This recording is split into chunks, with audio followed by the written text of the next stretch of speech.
नमस्कार, आप देख रहे हैं दूरदर्शन समाचार। मैं हूं अनुराधा दुबे और अब समाचार विस्तार से। प्रधानमंत्री नरेंद्र मोदी ने सभी से कोरोना टीका लगाने की अपील की है।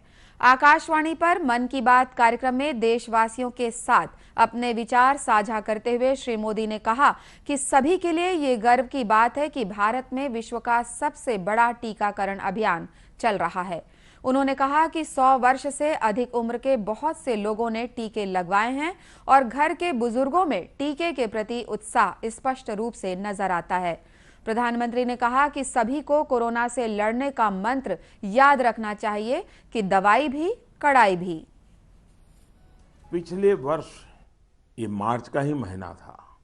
देश ने पहली बार जनता कर्फ्यू शब्द सुना था, लेकिन इस महान देश की महान प्रजा की महाशक्ति का अनुभव देखिए। जनता कर्फ्यू पूरे विश्व के लिए एक अचरज बन गया था।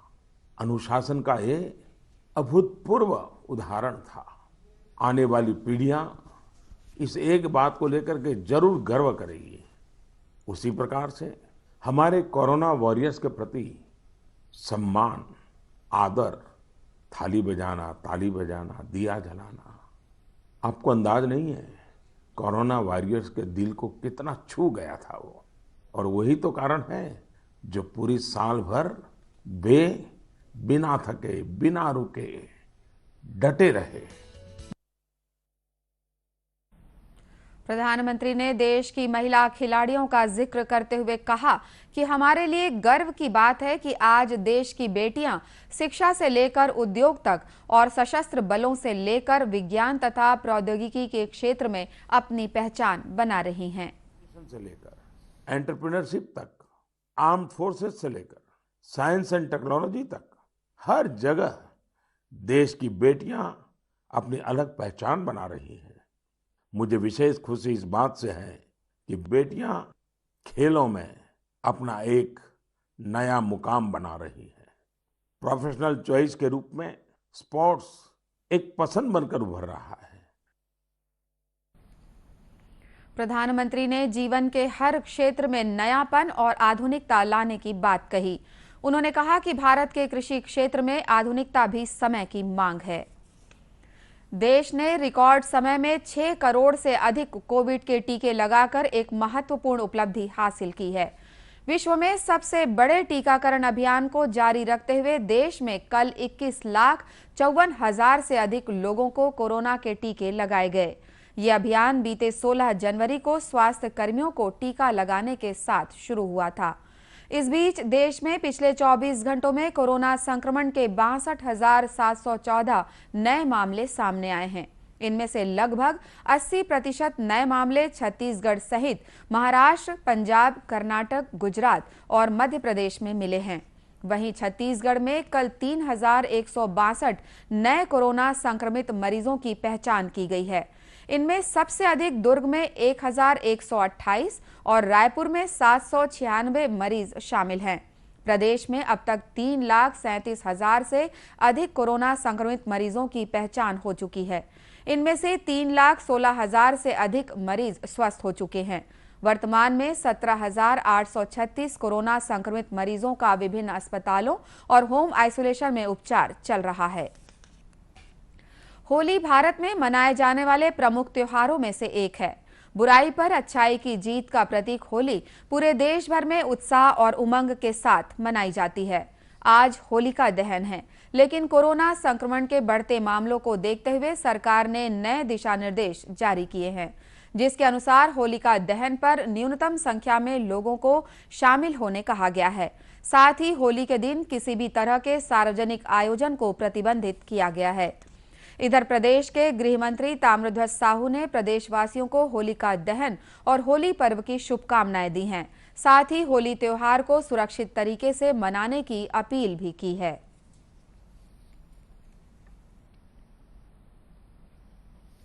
होलिका दहन और रंगों के महापर्व होली की आप सबको बहुत बहुत बधाई, हार्दिक शुभकामना। यह पर्व आप सभी के जीवन में खुशियां लेकर आए, यही मेरी भगवान से प्रार्थना है। आप सब ने पिछले महीने कोरोना वायरस से उत्पन्न संकट की घड़ी में सभी नियमों का पालन करते हुए यह लड़ाई लड़ी है। पिछले कुछ दिनों से हमारे प्रदेश में और पूरे देश में कोविड मरीजों की संख्या में काफ़ी बढ़ोतरी हुई है। यह हम सब के लिए चिंता का विषय है। छत्तीसगढ़ सरकार माननीय मुख्यमंत्री भूपेश बघेल जी के निर्देश पर पूरी तैयारी के साथ इसे रोकने में लगी है। ऐसे में इस साल होली के सभी कार्यक्रम मैंने रद्द कर दिए हैं और होली अपने घर में ही मनाने का मैंने निर्णय लिया है। आप सभी से भी आग्रह करता हूं कि आप कोरोना के सभी गाइडलाइन का नियमों का पालन करते हुए अपने घर में होली मनाएं, सुरक्षित रहें, यही आप सबसे निवेदन है। गृह मंत्री ने लोगों को होली पर्व के दौरान पुलिस प्रशासन का सहयोग करने और कोरोना संबंधी दिशा निर्देशों का पालन करने का भी आग्रह किया। होली का त्योहार यानी रंगों की मस्ती में डूबने का अवसर।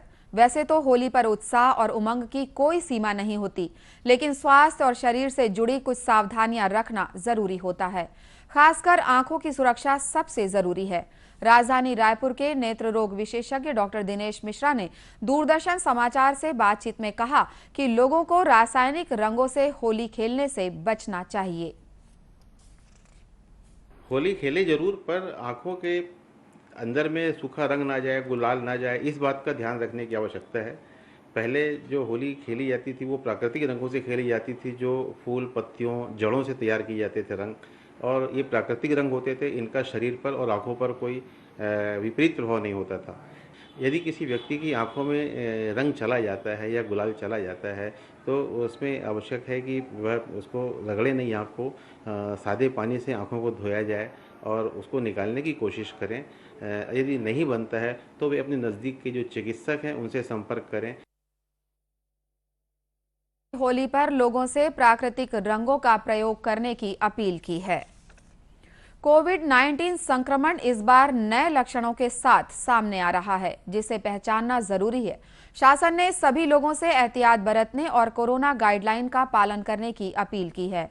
इस बीच एम्स रायपुर के कोरोना वार्ड प्रभारी डॉक्टर अतुल जिंदल ने लोगों से होली पर्व पर विशेष सावधानी बरतने की अपील की है।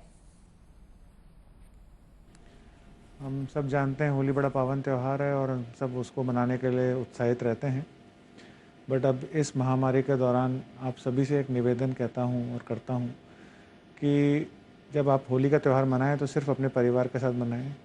दोस्त यारों के साथ में आप वर्चुअल होली खेल सकते हैं, फ़ोन पे होली खेल सकते हैं, बट उनके घर जाकर मिलकर होली का त्यौहार ना बनाएं, क्योंकि अगर आप ऐसा करते हैं तो आप अपने आप को, अपने परिवार को और अपने मित्रों को और अपने परिवार दूसरे परिवारजनों को भी कोरोना के खतरे में डाल सकते हैं। तो इस सब चीज़ों के अलावा हम सबको शॉपिंग के लिए भी नहीं जाना है। अगर हम जाते हैं तो मास्क का प्रयोग करें, हैंड सैनिटाइजेशन का प्रयोग करें, घर में आने से पहले मास्क को डिस्कार्ड करें और अगर कपड़े का मास्क है तो उसको अच्छे से धोएं साबुन से, और अपने हाथों को भी घर से आने के बाद में, बाज़ार से आने के बाद में या कहीं पे भी बाहर से वापस आने के बाद में घर में ज़रूर साबुन से हाथ अपने धोएं। प्लीज़ संभल जाइए, हमारी छोटी सी गलती हमारी मौत का कारण भी हो सकती है। डॉक्टर जिंदल ने 45 वर्ष से अधिक उम्र के लोगों को जितनी जल्दी हो सके कोरोना वैक्सीनेशन का आग्रह भी किया है। राजनांदगांव जिले की मां बमलेश्वरी स्व सहायता समूह पद्मश्री फूलबासन के नेतृत्व में टेसू के फूलों से हर्बल गुलाल बना रही हैं। इससे जहां एक ओर त्वचा को नुकसान नहीं पहुंचेगा, वहीं दूसरी ओर महिलाएं आर्थिक रूप से सक्षम भी हो रही हैं। समूह की कोषाध्यक्ष इंदु साहू ने बताया कि बाजार में मिलने वाले रासायनिक रंगों के उपयोग से त्वचा को खतरा रहता है, जबकि पलाश के फूलों से बने रंग बेहद सुरक्षित होते हैं। जितना रंग आते थे केमिकल युक्त आते तो त्वचा ला ओकर से नुकसान भी है और बहुत अकन साइड इफेक्ट होकर से होत है। तेकर कारण महिला मन सब वो बना के ओकर उपयोग करके ओला सब प्रचार प्रसार करे के उमें है और ओला महिला मन रोजगार के रूप में भी ओला रंग ला बेच के ओकर मन के आर्थिक स्थिति भी। वहीं समूह के कार्यक्रम समन्वयक शिव देवांगन ने बताया कि महिलाओं को हर्बल गुलाल बनाने के लिए प्रशिक्षण दिया गया है और उसका हम लोगों ने प्रॉपर ट्रेनिंग भी दिया है। महिलाएं ट्रेनिंग भी ले रही हैं और लेके अपने गांव में रंग गुलाल बनाकर खेल रहे हैं। खेलने की तैयारी है और पूरे गांव में प्रचार प्रसार बहुत अच्छे ढंग से किया गया है। गौरतलब है कि राजनांदगांव जिले के पश्चिमी और दक्षिणी वनांचल क्षेत्रों में बहुतायत में पलाश के पेड़ हैं। पवन सलीला मां नर्मदे को नाव के जरिए पार कर दांडी यात्रा दल ने अंकलेश्वर में रात गुजारी और सुबह जसोद से होकर शाम को मंगरोल की यात्रा की। जसोद में केरल के राज्यपाल आरिफ मोहम्मद खान भी दांडी यात्रा में शामिल हुए और पदयात्रियों को महात्मा गांधी का जीवन संदेश दिया। 27 मार्च की सुबह महात्मा गांधी के बताए मार्ग पर अलंकेश्वर से पदयात्री जसोद के लिए निकले। काफी संख्या में छोटे छोटे बच्चे गांधी जी के भेष में साथ चले। जगह जगह भव्य स्वागत हुआ। यात्रा में संख्या और भी बढ़ती चली गई जब केरल के राज्यपाल आरिफ मोहम्मद खान पद यात्रा में शामिल हो गए। जगह जगह बच्चे गांधी जी का रूप धारण कर पद यात्रियों के स्वागत में तैयार खड़े थे। जसोद पहुंचकर महामहिम ने कहा कि महात्मा गांधी ने दांडी यात्रा के जरिए देश में जो वातावरण तैयार किया था उसने पूरे ब्रिटिश साम्राज्य को हिला दिया। मेरी समझ से गांधी जी ने वो तरीके अपनाए जिसका आध्यात्मिक पहलू था और जिसमें नैतिक शक्ति, नैतिक बल, योगिक बल पैदा होता था और दांडी यात्रा उसकी बेहतरीन मिसाल है। महामहिम ने कहा कि वर्षों से गुलामी झेले भारतीय समुदाय का आत्मबल और नैतिक बल टूट चुका था। ऐसी परिस्थिति में महात्मा गांधी ने देशवासियों के भीतर आध्यात्मिक चेतना पैदा की। राई जोरे खुदी से पर्वत, आत्मविश्वास और आत्मबल जो है वो राई को, सरसों के दाने को पर्वत की ताकत दे देता है। और अगर पर्वत ज़ौफ़ कहते हैं कमजोरी, मतलब अभाव, तो पर्वत ज़ौफ़े खुदी, अगर आत्मबल का अभाव हो तो पर्वत जो है उसकी हैसियत राई के दाने के बराबर भी नहीं रह जाती। महामहिम ने महात्मा गांधी के अहिंसा के सिद्धांत पर कहा कि अहिंसा का मतलब कायरता नहीं, अहिंसा के परमो धर्म को वही धारण कर सकता है जिसमें शक्ति हो, मानवता हो। उन्होंने जोर देकर कहा कि आज कोविड के इस दौर में भारत ने 70 देशों में वैक्सीन पहुंचाकर महात्मा गांधी के मानवता के सिद्धांत को आगे बढ़ाया है। है कि 241 मील लंबी ये दांडी पदयात्रा 25 दिन में पूरी होगी और आगामी 5 अप्रैल को इसका समापन होगा। दूरदर्शन केंद्र रायपुर से प्रसारित होने वाले प्रादेशिक समाचार को आप YouTube पर भी देख सकते हैं। हमारे YouTube channel Chhattisgarh DD news पर प्रादेशिक समाचार उपलब्ध रहेगा। YouTube चैनल का लिंक और QR कोड आप स्क्रीन पर देख सकते हैं। अपने एंड्रॉयड फोन से QR कोड स्कैन कर आप छत्तीसगढ़ डीडी न्यूज लिंक पर जा सकते हैं। इसके अलावा छत्तीसगढ़ डीडी न्यूज फेसबुक और ट्विटर पर भी उपलब्ध है। अंत में मुख्य समाचार एक बार फिर। प्रधानमंत्री ने मन की बात कार्यक्रम में सभी पात्र लोगों से कोरोना टीका लगाने की अपील की।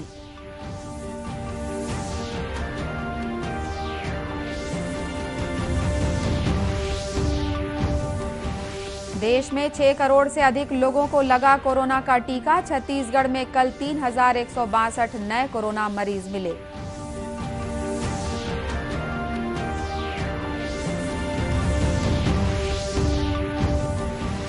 आज होलिका दहन। डॉक्टर अतुल जिंदल ने कोरोना के मद्देनजर लोगों से होली त्योहार पर विशेष सावधानी बरतने कहा।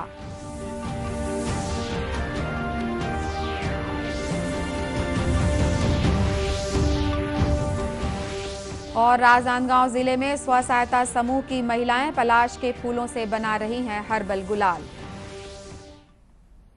कोरोना से बचाव के लिए मास्क, सैनिटाइजर के साथ ही सोशल डिस्टेंसिंग का भी पालन करें। कोरोना को हराना है, मास्क जरूर लगाना है। इसी के साथ ये समाचार बुलेटिन समाप्त हुआ। नमस्कार।